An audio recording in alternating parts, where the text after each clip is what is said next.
नमस्कार भारत, नमस्कार हरियाणा भाई। पिछले जो मगध साम्राज्य के बारे में पढ़ने के बाद मैंने बताया था आर्यक वंश, शिशुनाग वंश, और उसके बाद आओगा आनंद वंश, और उसके बाद मौर्य वंश, उसके बाद सुंग वंश, उसके बाद कणव वंश। तो फिलहाल बारी है जो मौर्य वंश की है वो शुरू करे हैं। आशा और उम्मीद आप सही होंगे, हम जीत रहे हैं। इस तरह बार बार कमेंट सेक्शन में भर दिया करो, सारी वीडियोस में लाइक करके बता दिया करो कि आपने शो पसंद आ रहा है कि नहीं आ रहा। ठीक है, बिना एक मिनट खराब करें अपन शुरू करें हैं। ये लो नई स्लाइड, नई चीजें।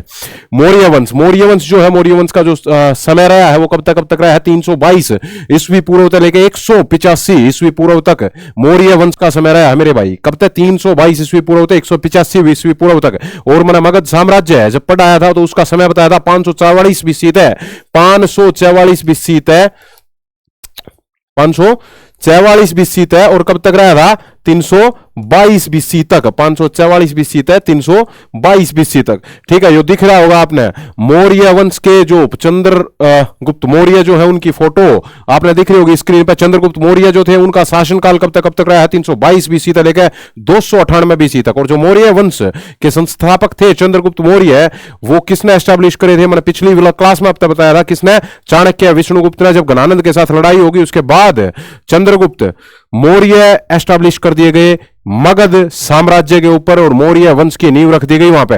ठीक है, मौर्य साम्राज्य की जो राजधानी थी मेरे भाई कौन सी थी? पाटलिपुत्र थी। मैं बार बार बता रहा हूं, मौर्य साम्राज्य की जो राजधानी पाटलिपुत्र थी। पाटलिपुत्र की स्थापना किसने करी थी? उदयन ने करी थी। किसने करी थी? उदयन ने। इससे पहले मैंने सिकंदर लोदी ने आगरा की स्थापना करी थी। और मैंने बताया था बिंबिसार ने किसकी स्थापना करी थी? गिरिब्रज या राजगृह। ये तीनों चीजें याद रखनी। फिलहाल तक मैंने थारे 3 चीजें बताई है। उसके बाद चंद्रगुप्त जो है, चंद्रगुप्त मौर्य का जो प्रधानमंत्री था कौन था मेरे भाई? चाणक्य। चाणक्य का नाम ही मैंने क्या बताया था? कौटिल्य या विष्णुगुप्त बताया था। और इस प्रधानमंत्री का जो पद था इसने उस समय पे क्या करते? अमात्य क्या करते? अमात्य। एक शब्द ऐत और बताया था मैंने वैदिक सभ्यता वाली वीडियो में, उसमें क्या बताया था? अमाजू। अमाजू किसने क्या करे? अविवाहित स्त्री को क्या कहते हैं? अमाजू कहते हैं। आपने दिख रहा होगा मैं पीछे की सारी चीजें याद करवा रहा हूं। कारण क्या है? रिवर्स इंजीनियरिंग का प्रयोग। आप समझो इस चीज ने कि आपका दिमाग पीछे तक जावे, उस चीज ने ठा के लाओ और बतावे। नहीं आ रही समझ में, दोबारा जाके देखो उस चीज ने, याद करो, उसने याद करके भगा दो टोटली। ठीक है ना? मैं मेहनत करने लग रहा हूं, आप मेहनत करते रहो। माँ बाप के आपके सपने पूरे होने फिक्स है। ठीक है, मैंने मेरे माँ बाप के सपने पूरे कर दिए अफसर लाग के, आपने भी आपके माँ बाप के सपने पूरे करने हैं। चाणक्य ने क्या लिखा था मेरे भाई? अर्थशास्त्र नाम की किताब लिखी थी। अर्थशास्त्र जो किताब है या इकोनॉमिक्स से संबंधित नहीं थी, या किससे संबंधित थी? पॉलिटी यानी कि राजनीति से संबंधित थी। और चाणक्य ने ही भारत का मैकियावेली का है। और मैकियावेली कौन से देश का था कोई पूछ ले तो? इटली का था। और मैकियावेली ने किताब भी लिखी थी, कौन सी? द प्रिंस नाम से किताब लिखी थी मैकियावेली ने। ठीक है, ये देखो हवाई जहाज जी उड़े हज तो है ना, जरूरी है उड़नी, क्योंकि ये हवाई जहाज को नहीं, यह तो है थारे सपना की उड़ान, यह तो पूरी करनी है हमने, है ना। मैकियावेली ने एक पुस्तक लिखी थी, कौन सी? The Prince. यह किताब है द प्रिंस जो मैकियावेली ने लिखी थी। ठीक है, मैकियावेली इटली का रहने वाला था, मैंने बता दिया। चंद्रगुप्त मौर्य को यूनानी लेखकों ने क्या कहा है? सैंड्रोकोट्स का है। भाई देख, मैंने पिछली वीडियो में एक चीज और बताई थी। सैंड्रोकोट्स तो किसको कहा है?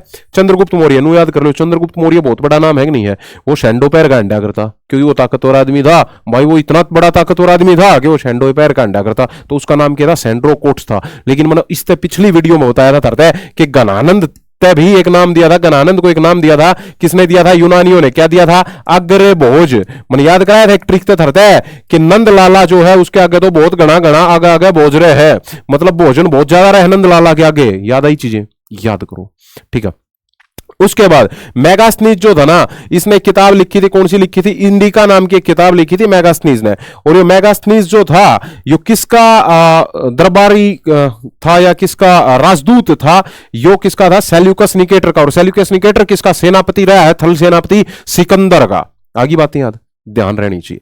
मुद्रा राक्षस नाम की किताब जो हो किसने लिखी है? विशाख दत्त ने लिखी है। मुद्रा राक्षस नाम की किताब किसने लिखी है? विशाख दत्त ने लिखी है। ऐसे ही बहुत सारी किताबें हैं, एक वीडियो लेकर आऊंगा, सारी की सारी किताबें उसमें कवर कर दूंगा। ठीक है ना? 5-4 मिनट की वीडियो में खत्म टोटली, मतलब बहुत जल्दी। मुद्रा राक्षस पुस्तक में विशाख दत्त ने क्या बताया है? चंद्रगुप्त को किस तरीके से एस्टैब्लिश किया गया, किस तरीके से उसको स्थापित किया गया उस गद्दी पे, और किस तरीके से गणानंद की मृत्यु कर दी गई। यह सारी की सारी कहानी किसमें लिख रखी है? मुद्रा राक्षस में, जो कि किसने लिखी है मेरे भाई? विशाख दत्त ने लिखी है। ये देखो तारे सपना की उड़ान। ठीक है ना? आ जाओ भाई। इंडिका पुस्तक में मेगास्थनीज ने मौर्य साम्राज्य के नगर प्रशासन की जानकारी दी है। सही बात है, मौर्य साम्राज्य के बारे में ही बताओगा। और भारत जो है उसको इंडिया जो कहा था वो किसने कहा था? सबसे पहले यूनानियों ने कहा था। और सबसे पहले आक्रमण मैंने पिछली क्लास में बताया था, आई वाई ईरानी फिर यूनानी, तो यूनानियों में सबसे पहले आक्रमण किसने करा था? सिकंदर ने करा था। कब करा था? 326 बीसी में हाइडेस्पिस का युद्ध, झेलम का वित्सता का युद्ध, थारा याद होना चाहिए। उसके बाद आ जाओ मेरे भाई, मेगास्थनीज जो था वो सेल्यूकस निकेटर का के था राजदूत था। मेगास्थनीज के था सेल्यूकस निकेटर का राजदूत था। और यो सेल्यूकस निकेटर और चंद्रगुप्त मौर्य के बीच में 305 बीसी में एक युद्ध हुआ। उस 305 बीसी के युद्ध में कौन जीत गया? चंद्रगुप्त मौर्य जीत गया। इस चंद्रगुप्त मौर्य के जीतने की वजह से इसने जो सेल्यूकस निकेटर था, इसने अपनी पुत्री हेलेना का विवाह करना पड़ा और साथ में 500 हाथी दान देने पड़े। यह सारी एक कहानी थी। चंद्रगुप्त मौर्य जो था, ये मैंने सारी लिख रखी है चीजें। चंद्रगुप्त मौर्य ने ही क्या करा था? सुदर्शन झील का निर्माण करवाया था। सुदर्शन झील का निर्माण किस करवाया? तो स्पेशल नाम बता दू मैं, तरते नाम ना लिख रखा। पुष्यगुप्त वैश्य, पुष्यगुप्त वैश्य ने करवाया था, जो चंद्रगुप्त मौर्य का राज्यपाल था। चंद्रगुप्त मौर्य का राज्यपाल पुष्यगुप्त वैश्य जो था, उसने क्या करवाया था? सुदर्शन झील का निर्माण करवाया था। और सुदर्शन झील के बारे में एक दो प्रश्न और पूछे जाएगा कि सुदर्शन झील, पहली मानव निर्मित झील कौन सी है? सुदर्शन झील कहां स्थित है? गिरनार, गुजरात में, गिरनार पर्वत पर गुजरात में स्थित है। और तीसरा प्रश्न जो सबसे इंपॉर्टेंट प्रश्न है वो ये पूछा जाएगा कि इस सुदर्शन झील का पुनर्निर्माण किसने करवाया था? तो शक शासक रुद्रदमन प्रथम ने। मैं जो भी बात बोल रहा हूं, जो भी एडिशनल इंफॉर्मेशन दे रहा हूं, इसमें आप लगातार नोटबुक में तैयार करते रहो, नोटबुक में लिखते रहो साथ साथ, ठीक है ना। और हम जीत रहे हैं, एक जीत की ओर तैयारी है, एक एक जीत की ओर कदम है। यह झील जो आज के समय में गुजरात के गिरनार पर्वत पे, हमने बता दी ये चीजें सारी की सारी तरह। सुदर्शन झील जो है मानव निर्मित झील है पहली, ठीक है। चंद्रगुप्त मौर्य जो थे उन्होंने राजपाट ले लिया, ठीक है, सारी चीजें ले ली, लेकिन एक मोमेंट आया जब उन्होंने जैन धर्म अपना लिया। किसने अपनाया? चंद्रगुप्त मौर्य ने क्या अपना लिया? जैन धर्म अपना लिया। किससे शिक्षा ली? भद्रबाहु से शिक्षा लेकर। भद्रबाहु कौन थे? जो दिगंबर संप्रदाय के जो सबसे बड़े संत हुए उन्हीं को क्या कहते हैं? भद्रबाहु। और श्वेतांबर के कौन थे? स्थूल भद्र। याद है? याद होनी चाहिए, बताई थी पिछली वीडियोस में, है ना। तो भद्रबाहु तो जैन धर्म की शिक्षा लेके इन्होंने क्या करा? जैन धर्म को अपनाकर कर्नाटक के पास श्रवण बेलगोला नाम की एक जगह है कर्नाटक में। कहां है? कर्नाटक में। वहां पे अपने प्राण त्याग दिए। और प्राण जिस तरीके से त्यागे उस विधि को क्या कहा जाता है मेरे भाई? संलेखना कहा जाता है या संथरा कहा जाता है। संलेखना या संथरा कहा जाता है। चंद्रगुप्त मौर्य की मृत्यु जो है वो 298 ईस्वी पूर्व में हुई थी। कब हुई थी? 298 ईस्वी पूर्व। यो पर्सन बहुत इंपॉर्टेंट है, सीटी प्रीमा आया था शायद, मेरा ध्यान है ही, ठीक है। तो अगली स्लाइड पे ये लो, सपनों की उड़ान। बिंदुसार, एक शब्द पढ़ाया था मैंने था बिंबिसार, याद है? बिंबिसार कौन था? आर्यक वंश का वास्तविक संस्थापक कौन था मेरे भाई? बिंबिसार था। बिंबिसार कौन था? आर्यक वंश का जो वास्तविक संस्थापक था वो कौन था? बिंबिसार था। और ये आर्यक वंश कौन सा था? पितृहंता वंश, याद आया? जिसका संस्थापक कौन था? बृहद्रथ था। और इसी बिंबिसार ने क्या करा था? इसी बिंबिसार ने ही तो राजगृह या जिसने आप गरीबरस कह दो हो उसकी स्थापना करी थी कि नहीं करी थी? अरे करी थी। उदयन ने क्या करी थी? पाटलिपुत्र की स्थापना करी थी। और आगरा की स्थापना सिकंदर लोदी ने करी थी। श्रीनगर की स्थापना किसने करी थी? अशोक शासक, जो मौर्य शासक अशोक था, उन्होंने करी थी। यो बिंदुसार है, और बिंबिसार अलग अलग फर्क समझ में आ जाना चाहिए। यह चंद्रगुप्त मौर्य का पुत्र था। बिंदुसार कौन था? चंद्रगुप्त मौर्य का पुत्र था। यूनानी लेखकों ने इसे क्या कहा था? अमित्रघात कहा था मेरे भाई। क्या था? अमित्रघात। यूनानी लेखक जो थे उन्होंने बिंदुसार को क्या कहा? अमित्रघात कहा था। आगे बात, बिंदुसार जो था वो आजीवक संप्रदाय का अनुयायी था, ठीक है ना। बिंदुसार ने स्वयं को किसकी उपाधि दी थी? सिंहसेन की उपाधि दी थी। बिंदुसार जो था वो स्वयं को अमित्रघात की तो उपाधि किसने दी? जो यूनानी लेखक थे उन्होंने, ठीक है। यूनानी लेखक जो थे उन्होंने चंद्रगुप्त मौर्य को क्या कहा? सेंड्रोकोट्स। चंद्रगुप्त मौर्य के पैर का रहा था सेंडो, याद करवाई थी। और गणानंद को क्या कहा? गणानंद को अग्रभोज कहा। मैं सारी चीजें पीछे की उठा कर ले रहा हूं यार, तो हमें पता है रियलिटी में बहुत घनी मेहनत लग रही है ना। मैं नू चाहूं जैसे मेरे याद है चीजें पीछे तक की, थारे भी नहीं याद होनी चाहिए, है ना, जब भी सिलेक्शन होगा। बिंदुसार ने स्वयं को किसकी उपाधि दी? सिंह सेन की उपाधि धारण करी। भाई बिंदुसार ने स्वयं को किसकी उपाधि दी? सिंह सेन की उपाधि दी। और यूनानी लेखकों ने इसको अमित्रघात कहा था। ठीक है, उसके बाद यो यूट्यूब चैनल अपना, यो टेलीग्राम चैनल सिलेक्शन फैक्ट्री 247 के नाम था, आप टेलीग्राम चैनल पर जुड़ इसको हो। ठीक है, सिलेक्शन फैक्ट्री एप्लीकेशन आप इसमें डाउनलोड करके मॉक टेस्ट दे इसको हो, और बहुत बहुत सारी आपने फ्री मटेरियल मिलेगा। उसके बाद आप इंस्टाग्राम आईडी मेरी दिनेश यादव 0916, दिनेश यादव 0916, अगर कोई भी क्वेरी है, कोई भी बात है, तो आप मैंने यहाँ पर फॉलो करके आप कोई भी बात मेरे तक पूछ सको हो। व्हाट्सएप चैनल जो है हमारा सिलेक्शन फैक्ट्री के नाम से है, आप यहाँ पे स्टीक इंफॉर्मेशन मिलेगी आपने, आओ जुड़ो और सपने पूरे करो। अशोक का शासनकाल कब तक रहा था? 269 बीसी तक, 232 बीसी तक रहा था। ठीक है, हालांकि 273 बीसी में भी गद्दी पे बैठ गया था, और उसके 4 साल बाद यानी कि 269 बीसी में ये दोबारा गद्दी पे बैठा। ये सारी चीजें मैं बताने वाला हूं। अशोक जो था वो मौर्यों का जो सबसे शक्तिशाली शासक था, जो सबसे ताकतवर शासक था, वो कौन सा था? अशोक था। ठीक है ना। अशोक ने अपने बतावे है कि अशोक ने अपने 99 भाइयों की मृत्यु करके या राजपाट या राजगद्दी संभाली थी। और इसने कब संभाली थी? सबसे पहले तो 273 बीसी में पहली बार राज्याभिषेक हुआ, लेकिन दूसरी बार जो इसका राज्याभिषेक हुआ 269 बीसी में हुआ था। मैंने ये सारी चीजें लिख रखी हैं, कहानी के रूप में आपको बताने लग रहा हूं, आपके याद होनी चाहिए। 2 बार इसका राज्याभिषेक हुआ है। अशोक को भारत के अभिलेखों का जनक भी कहा जाता है। भारत में सबसे पहले अभिलेखों को लिखना किसने शुरू करा मेरे भाई? वो अशोक ने शुरू करा था। अशोक ने सबसे पहले भारत में अभिलेखों को लिखना शुरू करा। इसके 14 जगह पर 14 शिलालेख भी पाए जाते हैं, और इसके जो अधिकांश अभिलेख हैं वो किस भाषा में है? वो प्राकृत भाषा में है। पाली भाषा बताई थी, याद आवे है क्या बताई थी? पाली भाषा। पाली भाषा कहां पर बताई थी मैंने? अरे भोपाल, याद आया? भोपाल। बैत है बौद्ध धर्म, पाली था पाली भाषा। जैन धर्म की तो भाषा क्या थी? प्राकृत थी। मतलब जो पाली थी वो तो शुरू में ही थी। अरे आड़ी पाड़ी शुरू में रहा करते, आजकल कोई आड़ी पाड़ी सुना है के? आड़ी पाड़ी मतलब समझ रहे हो ना, जो डांगरान चराया करते या फिर अपने खेत जोत्या करते, आड़ी। ठीक है ना। और पाड़ी मतलब जो डांगरान चराया करते, पहले रहा करते। आजकल तो कौन चरा हो डांगरान? कोई नहीं चराता है ना। पशुआ ने कोई लेकर नहीं जाता खेत कुत्ता में चराने खातर स्पेशली। तो भोपाल मतलब बुद्ध और पाली। और लेकिन पूछ लेंगे जो अशोक के जितने भी अभिलेख या शिलालेख थे उनकी भाषा क्या थी मेरे भाई? उनकी भाषा थी प्राकृत, और उनकी लिपि अलग अलग थी। कौन कौन सी थी? ब्राह्मी, ग्रीक, अरमाई, ख्रोष्टी, इस तरीके की 4 लिपियां थी। ठीक है, मैं सारी की सारी बता रहा हूं आपको। 13वां, ये मैंने सारे बता दी चीजें। 13वां जो शिलालेख है उसमें क्या है? 13वां शिलालेख जो है उसमें अशोक ने कलिंग के युद्ध का उल्लेख किया। कलिंग के युद्ध का उल्लेख करा। कलिंग का बहुत फेमस युद्ध है जो कब हुआ था?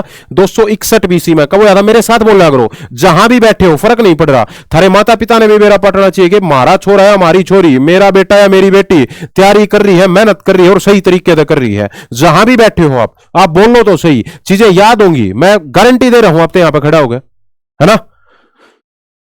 जो 13वें शिलालेख में अशोक ने कलिंग के युद्ध का जो वर्णन करा है। ठीक है, और कलिंग का युद्ध 261 बीसी में हुआ था। यो आया गया 261 बीसी में हुआ था। किसके बीच में? नंदराज और अशोक के बीच में हुआ था। यो अंतिम युद्ध लड़ा था जो अशोक ने। इसके बाद अशोक ने जो धर्म घोष की नीति थी वो अपना ली थी, मतलब कि धर्म करूंगा, युद्ध नहीं करूंगा। ठीक है ना। बेरी घोष की जगह धर्म घोष की घोषणा कर दी गई थी। और फिर अशोक ने क्या करा? अशोक ने कर लिया मेरे भाई बौद्ध धर्म अपना लिया। बौद्ध धर्म के कौन कौन से शासक थे है याद? हर्ष के बापूजी मतलब हर्षवर्धन, कनिष्क, याद आ रहा है?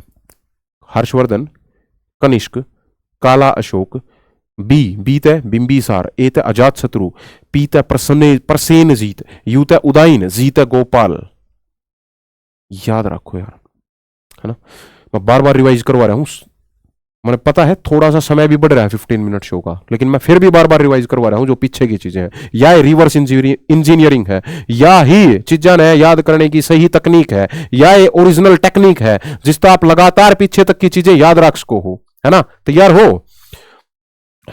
बौद्ध भिक्षु उपगुप्त के लिए थी, इसने शिक्षा ले ली थी। अच्छा, बौद्ध भिक्षु उपगुप्त तो किसने शिक्षा ली? अशोक ने। लेकिन पूछ लूं अगला प्रश्न जो थोड़ी देर पहले पढ़ाया है कि चंद्रगुप्त मौर्य जो थे उन्होंने किससे शिक्षा ली थी? चंद्रगुप्त मौर्य जिसको सैंड्रोकोट्स कहा था, उन्होंने भी तो किसी से शिक्षा ली होगी। किससे ली थी? भद्रबाहुत है, चंद्रभद्र। अगर फिर भी याद नहीं हो रहा तो याद कर लो, चंद्र में भी द्रयाव है और भद्र में भी द्रयाव है, तो चंद्र और भद्र ली थी, भद्रबाहुत ली थी। ठीक है ना। उसके बाद अशोक ने अपने पुत्र महेंद्र व बेटी संघमित्रा को श्रीलंका में बौद्ध धर्म के प्रचार के लिए, देखो ये प्रश्न आए हुए हैं आरआरबी में, एसएससी में, यूके ट्रिपल एससी में, उत्तराखंड स्टाफ सिलेक्शन कमीशन में, ठीक है ना। इस प्रश्न पूछे गए हैं इसीलिए आपके सामने है, और जो नहीं पूछे गए वो भी मैंने ऐड ऑन कर दिए कि ये मैक्सिमम पॉसिबिलिटी है ये प्रश्न पूछे जा सकते हैं, ठीक है। अशोक ने अपने शासनकाल में मध्य प्रदेश में, अशोक ने अपने शासनकाल में क्या करा, मध्य प्रदेश में सांची का स्तूप बनाया, उत्तर प्रदेश में सारनाथ, उत्तर प्रदेश के सारनाथ में भी एक स्तूप बनाया, और कश्मीर में श्रीनगर की स्थापना की। श्रीनगर की स्थापना मैंने थोड़ी देर पहले बताई थी, किसने करी थी भाई, अशोक ने करी थी। श्रीनगर की स्थापना अशोक ने, आगरा की स्थापना सिकंदर लोदी ने, अगर मैं कहूं पाटलिपुत्र की स्थापना उदयन ने, अगर मैं कहूं गरीब्रज या राजगृह की स्थापना किसने करी, तो बिंबिसार ने करी। याद होंगी चीजें, करवा दूंगा, टेंशन ना लो। अशोक ने तीसरा बौद्ध सम्मेलन करवाया, अजातशत्रु, काला अशोक, अशोक और कनिष्क, याद है 383, 283, सॉरी 483, 383, 251 और 100 AD, और सारी BC में थी। आगा महाकश्यप, शुभकामी, मोगली पुत्र, वसुमित्र, आगे चीजें याद करो, ठीक है। और अपने आप को, इसको अभिलेखों में क्या नाम दिया गया, इसको देवनाम प्रियदर्शी। देवनाम प्रियदर्शी जो नाम था वो कहां पे लिया गया, मास्की और गुजरा अभिलेख में, इसका नाम क्या रख दिया गया, देवनाम प्रियदर्शी। और मास्की अभिलेख कहां मिला है भाई, कर्नाटक में। मैंने थरते पहली ही क्लास में शायद स्टोन एज में मैंने थरते पढ़ाया था, पाषाण युग में, कि मास्की कहां है, कर्नाटक में, गुजरा कहां है, कर्नाटक में, उतनूर कहां है, आंध्र प्रदेश में, याद आ रहा है कुछ कुछ, डिडवाना कहां है, राजस्थान में, चीजें याद आ रही होंगी शायद, है ना। और पय्यमपल्ली कहां है, तमिलनाडु में है, याद है, चीजें याद रखो भाई, ठीक है। कुरनूल आंध्र प्रदेश में है, बताई थी ना, सारी चीजें याद रखो। और जिसने ये वीडियो नहीं देखी है पहली वाली, भाई रिक्वेस्ट कर रहा हूं पीछे तक जाकर देखो सारी चीजें, है ना। और अगर चीजें समझ मारी तो लाइक जरूर करो, है ना। बहुत मेहनत कर रहे हैं हम, सारी की सारी ऑफिसर्स की टीम मेहनत कर रही है इस पर, ठीक है ना। ये कंटेंट जब थारे से हम यहाँ रह जाकर, अशोक का नाम जो है वो अशोक मास्की अभिलेख में था, और रायचूर कर्नाटक में या मास्की अभिलेख मिला है। मास्की और गुजरा अभिलेख में ही अशोक का नाम देवानाम प्रियदर्शी भी मिला है, ठीक है मेरे भाई। उसके बाद आ जाओ, अशोक ने पहली बार भारत में शिलालेख का प्रचलन किया। इसने 3 प्रकार के लेखों को, एक शिलालेख, एक अभिलेख और स्तंभलेख। स्तंभलेख कितने थे, 7 स्तंभलेख चलाए। पहले जो शिलालेख था उसमें क्या किया गया था, पशु बलि की निंदा। याद करो, शब्द पहले आदमी के था, पशु था कि नहीं था, तो पहले शिलालेख में भी पशुओं की बात करी जाएगी, पशु बलि की निंदा की बात करी जाएगी। अच्छा, उसके बाद आ जाओ चौथे शिलालेख में। चौथा शिलालेख जो है उसमें क्या होगा, चौथे शिलालेख में भेरी घोष की जगह धम घोष की, चौथे शिलालेख में क्या कर दिया गया, भेरी घोष की जगह धम घोष की स्थापना कर दी गई, ठीक है ना। जो भेरी घोष है उसकी जगह धम घोष की जो स्थापना है ना वो कर दी गई है के चौथे शिलालेख में, ठीक है। और इसमें युद्ध की जगह धम को अपनाने के लिए कहा गया है। चौथा शिलालेख याद नहीं हो रहा, देखो चौथ, बैश के जो गोबर ने कह दिया ना चौथ, ठीक है ना। चौथ जो है उसमें क्या होगा, जब तेरे तक कौन कह भाई चौथ ठा गिरना कुछ भी है, फिर तो ना भारी लागेगी सारी चीजें, ठीक है। या इतनी भारी पुरात कौन ठाओगा, तसलेन कौन ठा गिरेगा, है ना। तो चौथे में, चौथ में क्या है, सब क्यों भारी लागन लाग जाए आदमी ने। फिर धर्म कर्म याद आ जाएगा, अगमन धर्म करना चाहिए, ये करना चाहिए, वो करना चाहिए, ताकि मेरी अगली जिंदगी अच्छी मिले, है ना, अगली जिंदगी में पैसे वाला बन जाऊं। फिर तुमने धर्म भी याद आ जाएगा। तो भेरी घोष और धम घोष याद होया, कुछ याद हो गया होगा निश्चित रूप से, और बार बार करवाए देंगे। इसमें युद्ध की जगह धम क्यों अपनाने की बात करी गई। अशोक के 5वें शिलालेख में क्या गया, धम महामात्र की नियुक्तियों की बात करी गई। मतलब जो लोगों को धर्म की शिक्षा देंगे उन धम महामात्रों की नियुक्ति की जाए, जैसे आज पंडित दे हैं, है ना, इस तरीके से ही धम महामात्रों की नियुक्ति की बात करी गई मेरे भाई।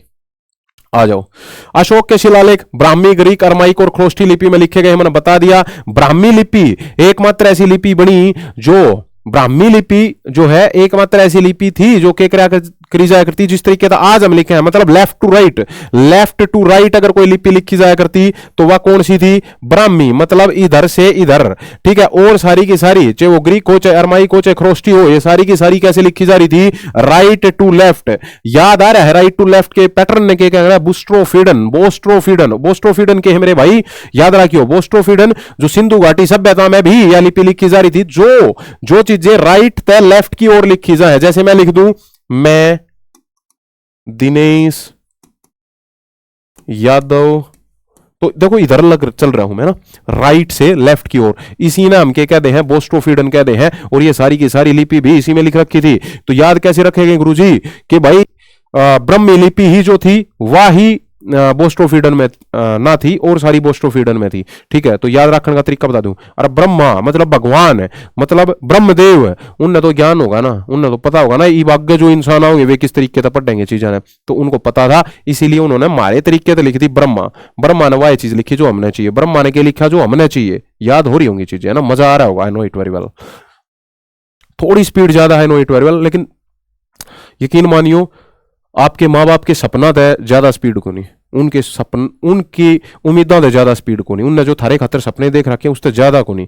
विश्व में सबसे पहले जो शिलालेखों का प्रचलन कराया था ईरान के शासक दारा प्रथम। यो दारा प्रथम कौन सा है? यो वो है हखमनी वंश का शासक, जो मैंने था पिछली कक्षा में बताया था। हखमनी वंश का शासक कौन था? दारा प्रथम, जिसने पहली बार पहला ईरानी जिसने क्या करा था? सफल आक्रमण करा था। और पहला असफल आक्रमण किसने करा था? याद है? साइरस द्वितीय। किसने करा था? साइरस द्वितीय। बोलना करो, किसने करा था? साइरस द्वितीय। अशोक ने यह शिलालेखों वाली प्रथा दारा प्रथम से ही सीखी थी। अशोक ने जनता की भलाई के लिए जिन नैतिक विचारों को प्रस्तुत किया उन्हीं को क्या कहा जाता है? धम्म कहा गया मेरे भाई। जो नैतिक विचार अशोक ने बताए जनता की भलाई के लिए उन्हीं को क्या कहा गया? धम्म कहा गया। धम्म की परिभाषा कहां पर दी गई है? 11वें शिलालेख में दी गई है। और अगर मैं बताऊं कि अशोक के जो शिलालेख है उनको सबसे पहले तो ये देखो खोजा कब गया था? 1750 ईस्वी में खोजा गया था। किसने खोजा था? टी पेंथलर ने खोजा था भाई, टी पेंथलर ने खोजा था। और इनको सबसे पहले पढ़ा किसने था? 1837 ईस्वी में जेम्स प्रिंसेप ने पढ़ा था। ये प्रश्न आए हुए हैं, आपने दिख रहे होंगे। 232 बीसी में अशोक की मृत्यु के बाद कमजोर उत्तराधिकारी के कारण मौर्य वंश का पतन हो गया। भाई अशोक जो था गद्दी पे बैठा 273 ईस्वी में, फिर इसने अपने 100 भैया की हत्या करते हुए 269 में फिर बैठा, 261 में इसने वह लड़ाई लड़ी और फिर 232 तक आते आते यो मर गया। 232 बीसी में अशोक की मृत्यु के बाद इसके जो उत्तराधिकारी हुए वो कमजोर हो गए। कमजोर होने का कारण क्या था? सोचियो कदे। इसका कमजोर होने का कारण मैं 1 मिनट में बता दूं कि इसने क्या कहा? युद्ध खत्म कर दो। थारा भी तो एक युद्ध चल रहा है, मैं थार तक पूछूं अगर तुम युद्ध खत्म कर दोगे तो जीत जाओगे? थारे माँ बाप के सपने पूरे हो जाएंगे? नहीं। थम के आगे बढ़ पाओगे? नहीं बढ़ पाओगे। थम संकुचित हो जाओगे, कॉम्पैक्ट हो जाओगे, बिछते चले जाओगे और थमने कोई पूछने वाला नहीं होगा। तो जब युद्ध खत्म हो जाए, लड़ाई खत्म हो जाए, संघर्ष खत्म हो जाए, ठीक है ना, तो फिर कुछ नहीं बचता। ठीक, ऑटोमेटिक जो उत्तराधिकारी होंगे वो कमजोर पैदा होंगे। ठीक है, इसलिए मैं थारता कह रहा हूं युद्ध लड़ो, संघर्ष करो, लड़ाई लड़ो जज्बे, हिम्मत, जोश, जुनून के साथ, हौसले के साथ। थारे माँ बाप के सपने पूरे करने के लिए ताकत लगा दो, जोर लगा दो। और जितनी भी मेरी बहन सुनने लग रही है, मैंने स्पेशली यो फेमिनिज्म, यो नारीवाद, यो नारी सशक्तिकरण, वीमेन एम्पावरमेंट कुछ भी नहीं है वास्तव में। इसलिए एटलीस्ट एक नौकरी जरूर ले लो, थारते मैं कहने लग रहा हूं स्पेशल। अंतिम मौर्य शासक कौन है? बृहद्रथ। इस बृहद्रथ का हर्यक वंश का संस्थापक भी कौन था? बृहद्रथ। ये दूसरा बृहद्रथ है। हर्यक वंश का संस्थापक था बृहद्रथ। मगध साम्राज्य का संस्थापक था बृहद्रथ। ठीक है, और मौर्य वंश का अंतिम शासक भी कौन था? बृहद्रथ। इसकी हत्या इसके ही सेनापति पुष्यमित्र शुंग ने कर दी और पुष्यमित्र शुंग ने एक ब्राह्मण वंश की नींव धरी। मैं बताऊंगा था, ठीक है ना। सारनाथ सतम, सारनाथ सतम में चारों तरफ शेर हैं, ये दिख रहे होंगे तुमने। ये मोदी जी खड़े हैं, अपने मोदी जी प्रधानमंत्री, जो माननीय प्रधानमंत्री हैं वो यहाँ पे खड़े हैं। और आपने ये शेर दिख रहे होंगे, ये जो शेर दिख रहे हैं ना, ये शेर कोई और को नहीं है, थमे हो। ये थारे माँ बाप की जो मतलब थारा भीतर जो खून दौड़ रहा है, थारी रगा में, थारी नशा में, ठीक है ना, वो थम अपने आप में प्रूव कर दो कि थम ही शेर हो। ठीक है, ये शेर जो दिखने लग रहे हैं इसी तरीके से। आ जाओ भाई अगले में। इसके नीचे कुछ पशु हैं, घोड़ा, हाथी, सिंह और बैल। इसके नीचे जो था, इसके नीचे देखो तुमने दिख भी रहा होगा, बैल की चित्र दिख रहे होंगे। ठीक है, इसी तरीके से चारों तरफ है इसके, ये देखो घोड़े के हैं, इस तरफ देखो ये जो चित्र आपने दिख रहे होंगे। ठीक है, तो इन चित्रों में आपने क्या दिख रहा है? आपने दिख रहा होगा कि यहाँ पे किस किस की जो मूर्तियां हैं वो है घोड़े की, हाथी की, सिंह की और बैल की। सांची स्तूप जो है वो कित है? एमपी में है। बरहुत स्तूप कित है? एमपी में है। इसका निर्माण भी अशोक ने करवाया था और ये मध्य प्रदेश में स्थित है। अशोक का जो सबसे छोटा अभिलेख है वो कौन सा है? रुम्मी देई का अभिलेख है। और विश्व का अशोक का जो सबसे छोटा अभिलेख है वो कौन सा है? रुम्मी देई का अभिलेख। ठीक है, याद कर लियो। विश्व का सबसे बड़ा स्तूप कौन सा है? केसरिया स्तूप है, जो बिहार राज्य के पूर्वी चंपारण जिले में स्थित है मेरे भाई। ठीक है, यह स्तूप भगवान बुद्ध के महापरिनिर्वाण से पहले केसरिया में ठहरने की जगह पर बनाया गया था। मतलब जब भगवान बुद्ध वहां गए थे, ठीक है, तो उनके एक शिष्य ने उनको सूअर का मांस खिला दिया था। बहुत डिटेल में नहीं जाऊंगा, ये चीजें पेपर में नहीं आती, मना मतलब है पेपर क्लियर कराने दे। ठीक है, फिर भी थोड़ा सा बता दूं बस। तो उस समय पे जब जहां पे ठहरे थे भगवान बुद्ध, वो कौन सा है? केसरिया स्तूप है, और वो सबसे बड़ा स्तूप है मेरे भाई।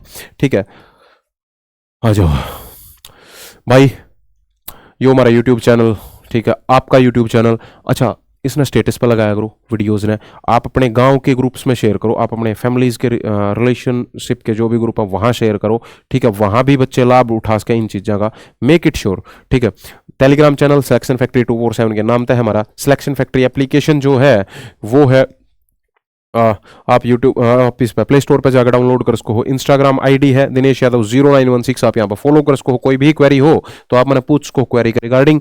ठीक है, व्हाट्सएप चैनल सिलेक्शन फैक्ट्री के नाम पे है, आप यहाँ पे भी आ सको हो। ठीक है, लगातार आप बने रहिए हमारे साथ, लगातार ऐसी ही और जबरदस्त क्लासेस लेकर आता रहूंगा मैं। थोड़ी सी स्पीड तेज है मानू हूं, लेकिन जरूरी है, कम समय है, बहुत कम समय है साथियों। ठीक है, और इस कम समय में सफलता लेनी है तो थोड़ी सी स्पीड तो बढ़ानी पड़ेगी। मैं भी 2x पे हूं, थम भी 2x पे चालो, देखे हैं लड़ाई जीत के दिखावांगे, ये युद्ध जीत के दिखावांगे। Stay tuned on selection factory application and YouTube channel. जय हिंद, जय भारत, वंदे मातरम।